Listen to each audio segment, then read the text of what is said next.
રાજકોટમાં ₹10 અને 5ના સિક્કાના સ્વીકારવાના મુદ્દે વીટીવી ન્યૂઝે રિયાલિટી ચેક કર્યું હતું। શહેરના યાજ્ઞિક રોડ પર વીટીવી ન્યૂઝ દ્વારા રિયાલિટી ચેક કરવામાં આવ્યું। વેપારીઓ ₹10ના સિક્કાનો સ્વીકાર કરતા જોવા મળ્યા હતા। છેલ્લા ઘણા સમયથી રાજકોટની બજારમાંથી ₹10નો સિક્કો ગાયબ હતો।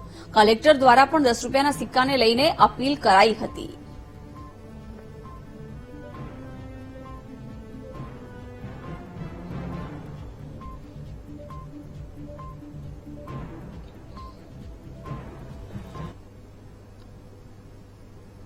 રાજકોટમાં છેલ્લા ઘણા દિવસોથી 10નો સિક્કો બજારમાં દેખાતો બંધ થયો છે, ત્યારે આ મામલે જિલ્લા કલેક્ટરે બેઠક યોજી છે અને વેપારીઓને 10નો સિક્કો છે તે અમલમાં લાવવાની વાત કરી છે। જ્યારે લોકોને પણ 10નો સિક્કો હાલ યથાવત ચાલુ છે તે પણ જણાવ્યું છે અને મોટા પ્રમાણમાં 10ના સિક્કાની જે વ્યવહાર છે તે શરૂ રાખવા માટેની અપીલ કરી છે।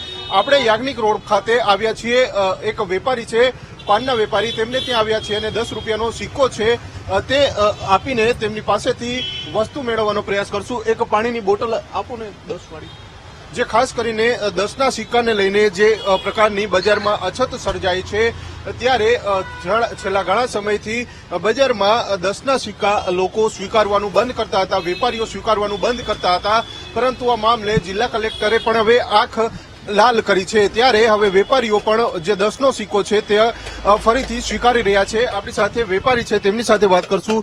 10નો સિક્કો હાલ તમે સ્વીકાર્યો, છેલ્લા ઘણા સમયથી બજારમાં અસ્તિત્વમાં નહોતો, આરબીઆઈની ગાઈડલાઈન પ્રમાણે આ સિક્કો ચાલુ છે, પરંતુ વેપારીઓ કેટલાક સ્વીકારતા નથી, શું માનો છો તમે?